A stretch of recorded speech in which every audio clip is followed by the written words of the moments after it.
mes petits loups. Si je vous disais que Star Wars et Sashana White racontent plus ou moins la même histoire, est-ce que vous me croiriez?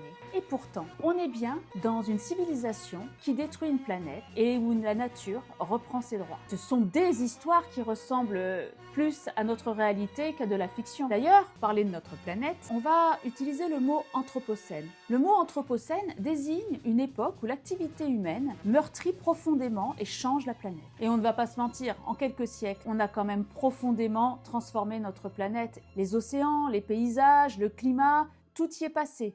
Autrement dit, nous sommes devenus une force géologique, ce qui n'est pas très Jedi. Et c'est exactement ce qui m'a donné envie d'écrire Sashana White.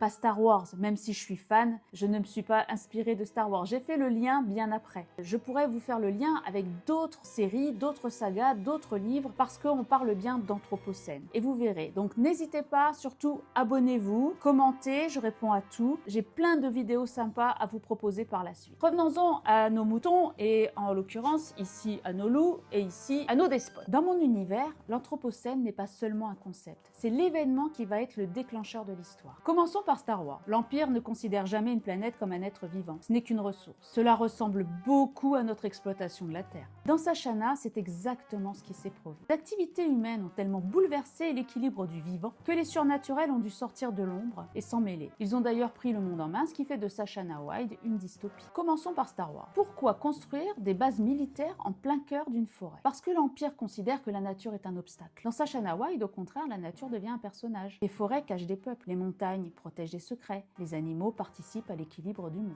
Cependant, l'humain a usé et abusé des ressources naturelles, plus d'énergie fossile, on tombe donc dans la dystopie. Et on ne peut pas laisser le monde comme ça. Voici quelques parallèles que je fais avec les planètes qui viennent de Star Wars. Kashyyyk, c'est une planète où les Wookiees vivent en harmonie avec leur environnement, jusqu'à l'arrivée de l'Empire qui détruit l'équilibre.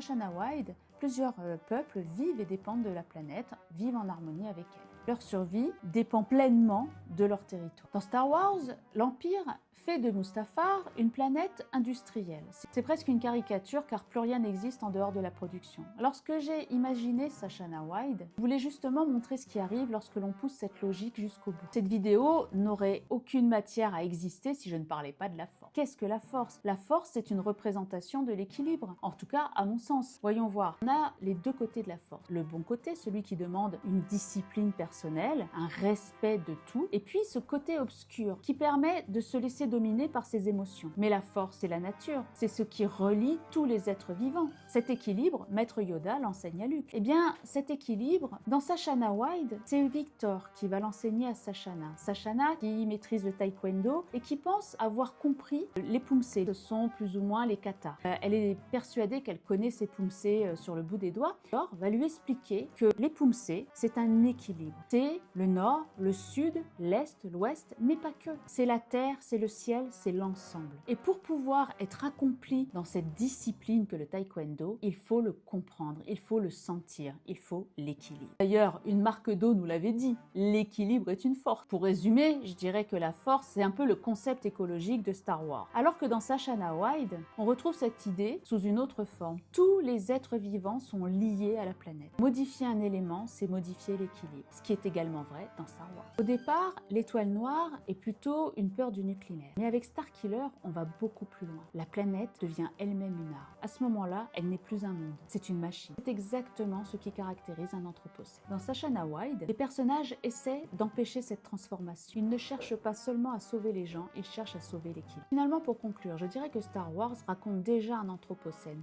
Pas avec des relevés scientifiques, pas avec des rapports quelconques, ni des conférences, avec des planètes qui meurent, des ressources pillées, des civilisations qui oublient que la nature est l'essence même de la vie, que ce ne sont pas seulement de simples matières premières. Et c'est précisément ce qui m'a inspiré dans Sashana White, parce que je suis persuadée que la fantasy est un véritable support pour parler de sujets sensibles, de sujets actuels, parce qu'on ne va pas se mentir, on accepte plus facilement de réfléchir à la planète quand il s'agit d'une galaxie très très lointaine. Première vidéo sur l'anthropocène, comme je vous l'ai dit tout à l'heure, il en viendra d'autres. J'aimerais bien que vous me disiez en commentaire, à votre avis, quelle est la planète de Star Wars qui représente le plus un anthropocène. À bientôt mes petits loups!